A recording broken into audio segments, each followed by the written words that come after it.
राहुल जी, राधे राधे महाराज जी। महाराज जी, मैं जानना चाहता हूं कि हमारे घर में मंदिर में भगवान जी के बहुत सारे विग्रह हैं। माता जी बारी बारी सबकी पूजा करते हैं। उन्होंने अपने कमरे में भी 2 विग्रह रखे हैं। क्या केवल एक विग्रह की पूजा करने से उतना फल नहीं मिलेगा जितने सारे विग्रह से मिलेगा? हाँ, भगवान तो एक ही है। अब उनके 100-200 नहीं, अनंत रूप है।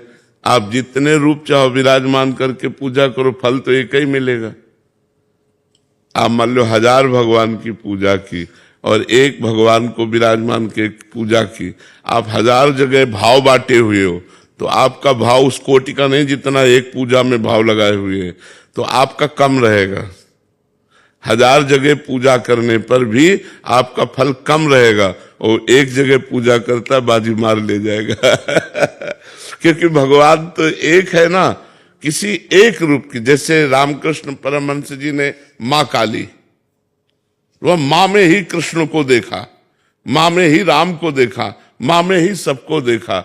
जैसे तुलसीदास जी राम जी, तो राम जी सिय राम में सब जग जानी, सब में सिय राम देखना। गोपियों ने श्री कृष्ण को देखा, तो जित देखो तित श्याममयी। एक जगह प्रेम होता है, प्रेम बहुत जगह नहीं होता। बहुत जगह तो व्यवहार होता है, प्रेम एक जगह होता है। तो भगवान से यदि प्रेम करना है तो भगवान के किसी एक रूप को आप स्वीकार कर लो और उन्हीं का नाम जप करो, उन्हीं का ध्यान करो, उन्हीं की पूजा करो। इसीलिए गीता में भगवान ने कहा है, अनन्यस चिंतयन्तो माम ये जना पर्युपासते। अनन्य चिंतन की मांग भगवान ने की। अनन्य माने फिर एक में लग जाना, एक भरोसो, एक बल, एक आस विश्वास, एक राम घन श्याम है चातक तुलसीदास। चातक की तरह, जैसे चातक गंगा जी में भी गिरे तो चोंच नहीं मारेगा, प्यासा मर जाएगा। वो पिएगा तो सिर्फ स्वाति के बूंद को ही पिएगा। ऐसे ही एक भगवान में रति हो जाए, राम जी में, श्याम जी में, माता जी में, पिताजी में, जहां भी एक मान लो उनको और एक मान करके पूजा करो। पर प्रारंभ अनेक से ही होती है। जैसे हम लोग भी थे ना, तो प्रारंभ शिव चालीसा, हनुमान चालीसा, राम रक्षा स्तोत्र, ये सब करते करते धीरे, पढ़ाई यहीं से शुरू होती है। धीरे धीरे धीरे धीरे धीरे धीरे वो क्रम बाई क्रम फिर ऐसा कि फिर एक में रह जाता है। अनन्य निष्ठा जागृत हो जाती है कि रसना कटो जो अन्न रटो, निरख अन्न फुटो नैन, श्रवण फुटो जो अन्न सुनो, बिन राधा जस भय। बस श्री राधा श्री राधा श्री राधा। निष्ठा आप में लग जाए तो आप किसी वक्त कुछ और नहीं।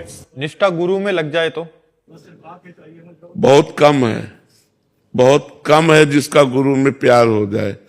बहुत कम भाग्यशाली होते हैं ऐसे लोग। गुरु से प्यार होना तो बहुत कठिन है भाई, क्योंकि गुरु हमारे जैसे दिखते हैं। गुरु बहुत संत हैं ऐसा मान, गुरु साक्षात परब्रह्म, गुरु ब्रह्मा गुरु विष्णु गुरुदेव महेश्वरा, गुरु साक्षात परब्रह्म तस्मै श्री गुरुवे।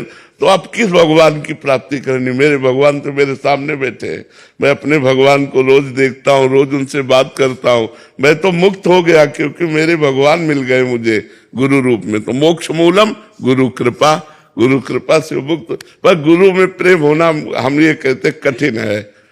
गुरु में प्रेम होना कठिन है। अगर गुरु में प्रेम हो गया तो भगवान अधीन हो जाएंगे। गुरु में प्रेम हो जाए तो भगवान अधीन हो जाए। श्री सीताराम ओंकारनाथ जी महाराज एक बहुत बड़े संत हुए। वो रात दिन अपने गुरु की चरण पादुका छाती में बांधे रहते थे। हर समय गुरु का दिया हुआ नाम जप करते थे। अपनी छाती में ऐसे गुरु जी की चरण पादुका लकड़ी की खड़ाऊं ऐसे उनके कपड़े से रात दिन बांधे रहते थे, गुरु के सिवा। तो ऐसे महापुरुष, बड़े सिद्ध महापुरुष है सीताराम ओंकारनाथ जी महाराज। तो कोई ऐसे बिरले जन होते हैं जो गुरु से प्रेम करते हैं और उनका जीवन धन्य हो जाता है, जो गुरु से प्रेम करते हैं।